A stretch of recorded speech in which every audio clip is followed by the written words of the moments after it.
सद्गुरुदेव भगवान की जय। श्रीमद् भगवत गीता के 13वें अध्याय का महात्म्य।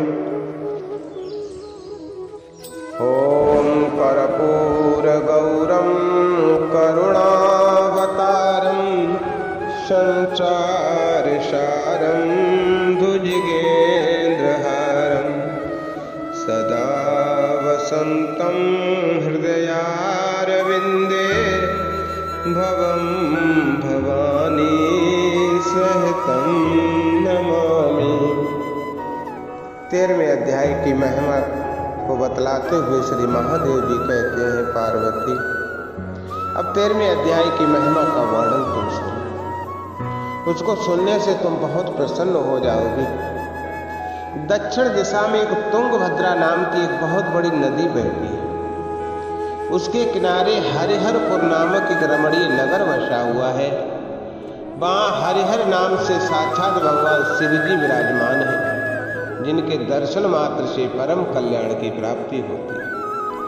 हरिहरपुर में हरि दीक्षित नामक एक श्रोत्रिय ब्राह्मण रहते थे, जो तपस्या और स्वाध्याय में संलग्न तथा वेदों के परम विद्वान थे।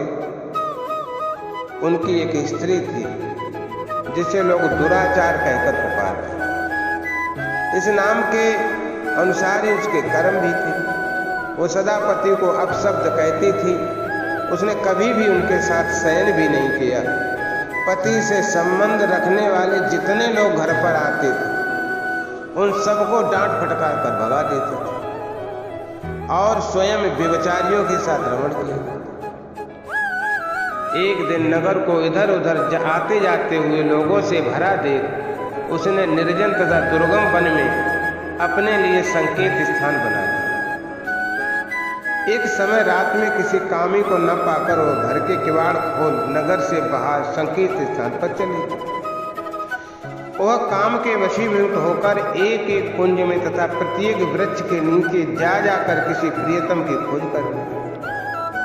किंतु उन सभी स्थानों पर उसका परिश्रम व्यर्थ गया। उसे प्रियतम का दर्शन नहीं हुआ। तब उस वन में नाना प्रकार की बातें कहकर विलाप करने लगा। चारों दिशाओं में घूम घूम कर विलाप करती हुई उस स्त्री की आवाज सुनकर कोई सोया हुआ बाघ जाग उठा और उस स्थान पर पहुंचा जहां वो रो रही। उधर वह भी उसे आते देख किसी प्रेमी आशंका से उसके सामने खड़ी होने के लिए ओट से बाहर निकल आई। उस समय व्याघ्र ने आकर उसे नाखूनों के प्रहार से पृथ्वी पर गिरा दिया। इस अवस्था में भी वह कठोर वाणी में चिल्लाती हुई पूछ बैठी, अरे बाघ, तू किस लिए मुझे मारना चाहता है? पहले इन सारी बातों को बता दे, फिर मुझे मारना। उसकी ये बातें सुनकर व्याघ्र हंसता हुआ बोला, दक्षिण देश में मलापहा नामक एक नदी है। उसके तट पर मुनिपर्णा नगरी बसी हुई है। वहाँ पंचलिंग नाम से प्रसिद्ध साक्षात भगवान शंकर निवास करते हैं। उसी नगरी में मैं ब्राह्मण के रूप में रहता, नदी के किनारे अकेला बैठा रहता और जो यज्ञ के अधिकारी नहीं है उन लोगों से भी यज्ञ कराकर उनका अन्न खाया करता था। इतना ही नहीं, धन के लोभ से मैं सदा अपने वेद पाठ के फल को बेचा करता था। मेरा लोभ यहाँ तक बढ़ गया था कि अन्य भिक्षुओं को गालियां देकर हटा देता और स्वयं दूसरों को नहीं देने योग्य धन भी बिना दिए ही हमेशा ले लिया करता था। ऋण लेने के बहाने में सब लोगों को छला करता था। समय व्यतीत होने पर मैं बूढ़ा हो गया, मेरे बाल सफेद हो गए, आंखों से सूझता न था और मुंह के सारे दांत भी। इतने पर भी मेरी दान लेने की आदत नहीं छूटी। पर बहाने पर दान के लोभ से मैं हाथ में कुछ लिए तीर्थ के समीप चला जाया करता था। तत्पश्चात जब मेरे सारे अंग शिथिल हो गए, तब एक बार मैं कुछ धूर्त ब्राह्मणों के घर पर मांगने खाने के लिए गया। उसी समय मेरे पैर में कुत्ते ने काट लिया। तब मैं मूर्छित होकर क्षण भर में ही पृथ्वी पर गिर पड़ा और मेरे प्राण निकले। उसके बाद मैं इसी व्याघ्र योनि में उत्पन्न हुआ। तब से इस दुर्गम वन में रहता हूँ तथा अपने पूर्व पापों को याद करके कभी धर्मिष्ठ महात्मा, यति, साधु पुरुष तथा सती स्त्रियों को नहीं खाता। पापी, दुराचारी तथा कुलटा स्त्रियों को ही मैं अपना भक्ष्य बनाता हूँ अतः कुलटा होने के कारण तू अवश्य मेरा ग्रास बना। ये कहकर वह अपने कठोर नखों से उसके शरीर के टुकड़े टुकड़े करके खा गया। इसके बाद यमराज के दूत उस पापनी को संयमनीपुरी में ले गए। यहाँ यमराज की आज्ञा से उन्होंने अनेकों बार उसे विष्ठा, मूत्र और रक्त से भरे हुए भयानक कुंडों में गिराया। करोड़ों कल्पों तक उसमें रखने के बाद उसे वहाँ से ले जाकर 100 मनवंतरों तक रौरव नरक में रखा।